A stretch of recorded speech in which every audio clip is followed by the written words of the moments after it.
What's up, gang? It's Chris Angel coming at you for another episode of Marketing for the Rest of Us. This episode, we're talking about deciding what it is. What is it what is it? Period. This could be a lot of things, by the way. In life, I like to talk about life in this show. It could be deciding what fitness means to you. What is it for you? You have to decide. What is a good food plan for you? What is it? And in marketing, this is big too, right? Like you have to decide what it is, what marketing is for you. You get to decide. But the challenge is, this is where I bumped up against so many, how do I say that? I felt stuck for so long because I kept trying to live inside of what others said it was. I never decided for myself what it was. I always lived inside of what other people said it was, and I tried to do it the way they said to do it. And it didn't work for me. Partly because I didn't have ownership of it. Do you see? It's not even that what they said doesn't work. It's that I was trying to do what they said, never having ownership of it. Part of what makes it work is you owning it. And until you own it, you keep trying to live in it according to other people's rules, right? So let's take this out of marketing for a minute, put this in relationships, right? Like for many people, marriage lives as this it that is culturally defined, right? Your parents, your family, our culture sort of has this idea of what it is, and we try to live our lives inside of what it is, right? There's never an ownership of what do I say marriage is? What do I say that marriage is? What do I say that parenting is? What do I say that money is? It applies to anything. But the point here is that you have to take ownership of the it you're seeking in order for you to produce the result. As long as you're trying to produce a result inside of what somebody else says it is, they maintain ownership and you keep following their what they say it is, right? At some point, you have to decide for yourself what it is. So here's an example of what I've been wrestling with in my own marketing for years now, and that is email marketing, emails. I've known for a long time that I believe that email is important. As others have described it, right? As others have described it, email marketing, I've bought into what they said about it. And here's what they said. Email marketing is important, one, because in email, building an email list, you control the list. As long as I'm dependent on Facebook or any other platform, I don't own that, and Facebook could shut my account down tomorrow, right? But if I build an email list, that is a digital database and way, not even a way to communicate, more than the way to communicate. It's a group of people who have opted in for something that I have, like they've expressed interest. So I get the importance that I have a captive audience, if you will, in an email list who expressed interest. I didn't buy the list. They actually opted in for something that I offered. So I've understood that for a long time, and I've played with opt-in things, like trying to build the email list, and it never gets very big. Now, that being said, I can use Hustle and I can use a lot of other things to grow the business, right? I've found my way as I've been stumbling through the fog of it all, right? But I still feel like this email thing is a missing piece for me. So I've been wrestling with that lately.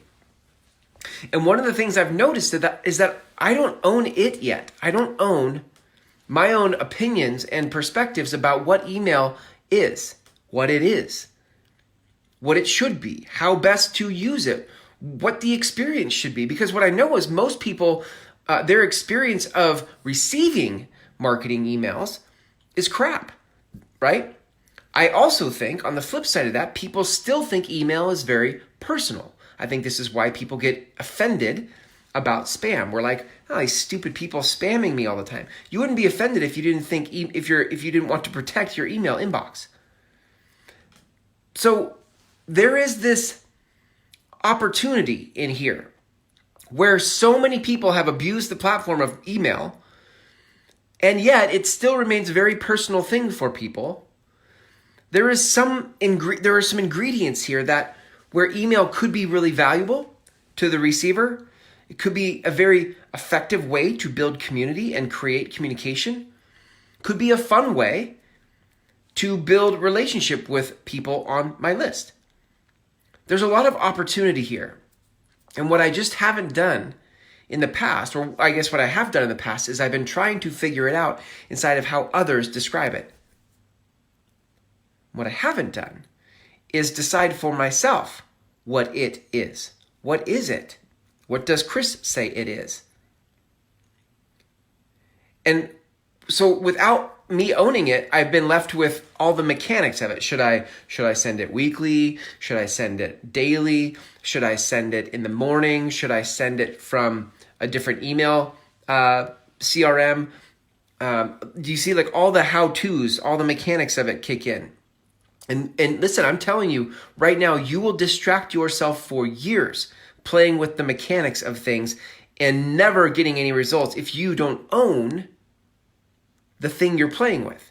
If you don't own the strategy of email, you can play with the mechanics all you want, but you'll never get to the level you could get to because you don't own it here, in your head, in your mind. So what do we do with this? Well, the first thing is just awareness, right? It's always awareness. That's the first thing, is like to start to look at, are there things you have bought into? Like I bought into, I believe email marketing and having an email list is really important to my business. I believe that. I bought into that. So what have you bought into? Now that you figure out the things you've bought into, you're like, yes, this is what I want to do. Maybe you've bought into the fact that consistent and constant content is important to you. Not only reaching your people, but also developing your message in the world, right? And yet maybe you haven't owned that yet for yourself. You're like, yeah, I keep meaning to do that. Like I keep meaning to do email. Where it shifts, like, and I know this because I've done this in other areas, right? Where it shifts is when you begin to own what it is for you. So I will leave you with the question of what is it for you inside of marketing? Like what is marketing for you? Until you decide what marketing is, you're going to play with the mechanics. Like maybe you mess around with Facebook ads and maybe you mess around with blog posts and you're going to chase shiny object after shiny object only to realize you're no further and no clearer on what you're doing because you've never owned it. And then as the life school is so gracious to provide, an opportunity comes again, and this time you choose a different path. You're like, see, I've been down this road before. What I'm missing is my own conviction or my own ideas about what this really is. What is this for me? That's where I found myself this past week. What is email for me? What do I believe it is? What do I want it to be? And I get to say what that is. And so because of that, I get to have ownership. I get to create that for me. And then I get to invite others into that experience. But until I decide, all I will have access to are the mechanics of things. And you can't inspire people with mechanics. If you want to lead people, you need to have a vision of what it is so that you can invite them into it. But you can't invite people into mechanics because that's not inspiring. Okay? All right, gang. This process of owning the it's of your life. I've done this with marketing in terms of finding what marketing is for me, right? Specifically, how do we find our tribe? How do you find your message? You have a conversation to lead, but most of you aren't showing up consistently. That's a problem. And I found my way to own it. And now I teach other people how to own it for themselves. I teach other people how to own it for themselves in my 6-week program called the Groundswell Method Intensive. Okay. If you want to learn more about that program, you can go to groundswellmethod.com, watch the free video. On the last page of the free video is an application button for our next upcoming 6-week program. Have a great night, gang. Here's to you deciding what it means to you.